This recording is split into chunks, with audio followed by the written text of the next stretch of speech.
Israel और Iran के बीच युद्ध का फ्रंट फिर से खुल सकता है और ऐसा बहुत ही जल्द होने की आशंका है।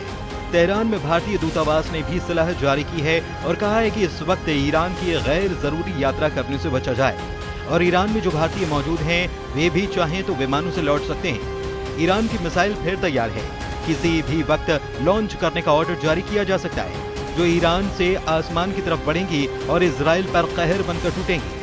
वहीं इजराइल के फाइटर जेट्स को भी किसी भी नए मिशन पर भेजा जा सकता है। इजराइल के हवाई अड्डों पर लड़ाकू पायलट बैटल रेडी किए जा चुके हैं। ईरान में नए टारगेट सेट हैं, बस नेतन्याहू से हमले का ऑर्डर आना बाकी है।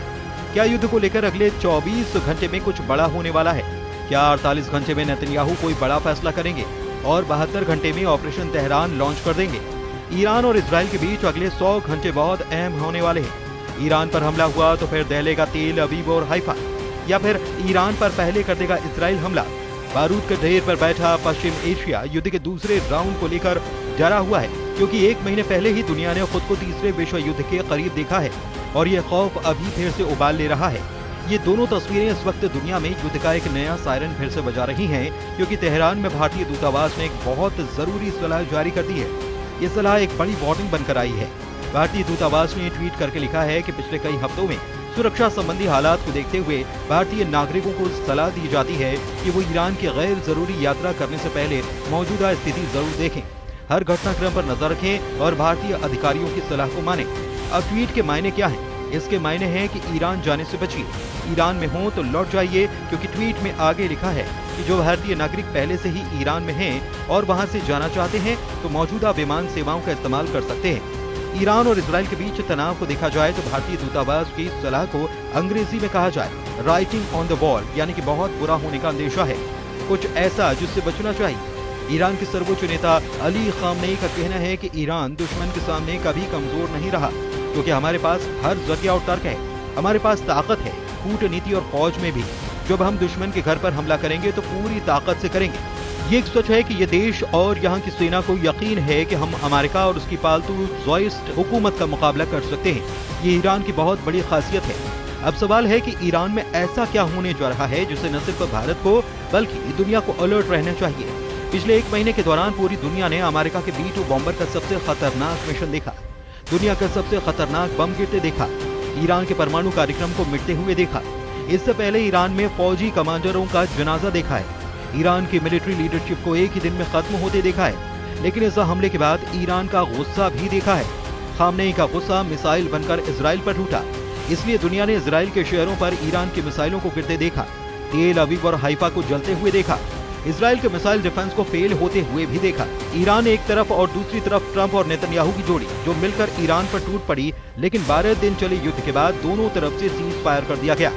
इजराइल के पीएम बेंयामिन नेतन्याहू का दावा है कि राष्ट्रपति ट्रंप और मैं हमेशा शक्ति के साथ शांति की बात करते हैं, पहले शक्ति आती है और फिर शांति आती है। हमें उम्मीद है कि हम बहुत जल्द ही इसे हासिल करेंगे। अभी ईरान में क्या मूड है और भारतीय दूतावास ने ईरान के रुख को लेकर क्या समझा है, इसे और बेहतर तरीके से ईरान के रक्षा मंत्री के जरिए समझा जा सकता है। ईरान के रक्षा मंत्री ब्रिगेडियर जनरल अजीज नासिर ज़ादेह ने कहा है कि मौजूदा सीज फायर कब तक टिकेगा नहीं पता। ईरान को इजराइल पर जरा भी भरोसा नहीं है और ईरान किसी भी हमले के लिए तैयार है। तुर्की और मलेशिया के रक्षा मंत्रियों से फोन पर बातचीत में नासिर ज़ादेह ने कहा कि ईरान युद्ध नहीं चाहता, लेकिन उसकी तैयारी पूरी है। ईरान और इजराइल एक दूसरे को अपना सबसे बड़ा दुश्मन मानते हैं, दोनों ही एक दूसरे पर यकीन नहीं करते और 13 जून को हुए हमले के बाद ईरान के पास तो इसकी वजह भी है कि वो इजराइल की तरफ से किसी भी बात का भरोसा न करे। इस युद्ध को शुरू करने से पहले नेतन्याहू ने अपने 3 लक्ष्य फाइनल किए थे और इन्हीं लक्ष्यों को लेकर उनके कमांडर्स ने पूरे युद्ध का प्लान तैयार किया था। हर हमले, हर स्ट्राइक मिशन और इजराइल के हर बम पर नेतन्याहू के यही लक्ष्य निर्धारित किए गए थे। पहला मकसद ईरान के परमाणु कार्यक्रम को जड़ से उखाड़ देना, उसे पूरी तरह से खत्म कर देना। क्या ऐसा हुआ? 400 किलो संवर्धित यूरेनियम को लेकर अब भी सवाल खड़े हो रहे हैं, इसलिए ये मकसद नाकाम हो गया। इजराइल का दूसरा मकसद ईरान के मिसाइल जखीरे को मिटा देना, लेकिन ईरान के कमांडर्स दावा कर रहे हैं कि उनके पास इतनी मिसाइलें हैं कि ईरान 2 साल तक लगातार युद्ध लड़ सकता है, इसलिए ये मकसद भी फेल हो गया। इजराइल का तीसरा मकसद ईरान में बगावत करवाकर तख्ता पलट करना, लेकिन अली खामनेई अब भी ईरान के सर्वोच्च नेता हैं और ईरान की मिलिट्री लीडरशिप भी कायम है, यानी इजराइल के तीनों मकसद नाकाम साबित हुए।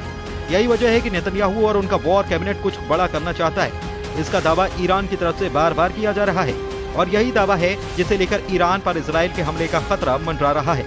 लेकिन 12 दिन के युद्ध के दौरान इजराइल पर ईरान की जितनी मिसाइल गिरी, ऐसे हर धमाके ने इजराइल के मिसाइल डिफेंस सिस्टम का पुर्जा ढीला कर दिया। तेल अवीव से लेकर हाइफा और अशदोद से लेकर बेन गुरियन हवाई अड्डे तक हर मिसाइल हमले ने नेतन्याहू को ईरान पर नया प्लान बनाने के लिए मजबूर कर दिया। यही वजह है कि नेतन्याहू ने ईरान को घेरने के लिए अब नई योजना तैयार की है। नेतन्याहू ने कहा है कि ईरान के मिसाइल कार्यक्रम पर रोक लगनी चाहिए और उसे 480 किलोमीटर से ज्यादा रेंज की मिसाइल नहीं बनाने दी जानी चाहिए।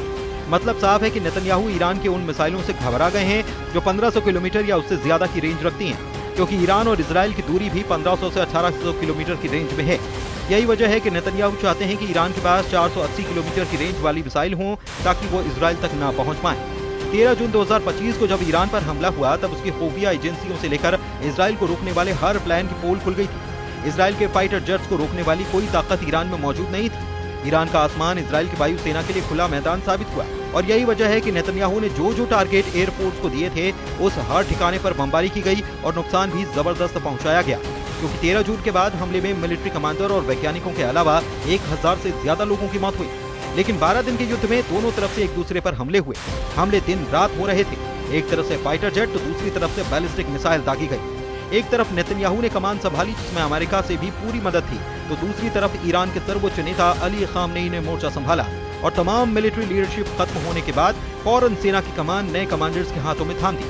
और फिर 12 दिनों तक ईरान ने बता दिया कि इजराइल की शुरुआती स्ट्राइक के बाद उसकी मिसाइल पावर बरकरार है। तेल अवीव से लेकर हाइफा तक दुनिया ने ईरान के मिसाइल हमलों को देखा है, जमीन पर तबाही देखी है, बड़ी बड़ी इमारतों को खत्म होते देखा है और ये तस्वीरें नेतन्याहू की कमांड सेंटर से लेकर व्हाइट हाउस में भी देखी गई। इसलिए ट्रंप ने भी कहा है कि ईरान और इजराइल दोनों को इस युद्ध में नुकसान हुआ है और इजराइल ने भी बड़ी चोट खाई है। नेतन्याहू ने अब ईरान के लिए 480 किलोमीटर रेंज वाली मिसाइलों की शर्त रखी है। नेतन्याहू की डिमांड यह है कि ईरान की मिसाइल 480 किलोमीटर से आगे न बढ़ पाए। इसे लेकर इजराइल को बैकफुट पर देखा जा रहा है और इसीलिए ईरान के विदेश मंत्री ने कहा कि इजराइल इस युद्ध में नाकाम साबित हुआ है। अराक्ची का मैसेज साफ है कि इजराइल 12 दिन के युद्ध में पूरी तरह से नाकाम हो गया और नेतन्याहू ने ईरान को हराने का जो प्लान बनाया था उसमें खुद इजराइल को बचाते हुए नजर आए। इसलिए नेतन्याहू को लग रहा है कि ईरान को लेकर उनका मकसद पूरा नहीं हुआ और ईरान को भी ये डर है कि एक बार फिर से इजराइल किसी भी वक्त हमला कर सकता है, जिस तरह उसने 13 जून को हमला करके तेहरान को दहला दिया था।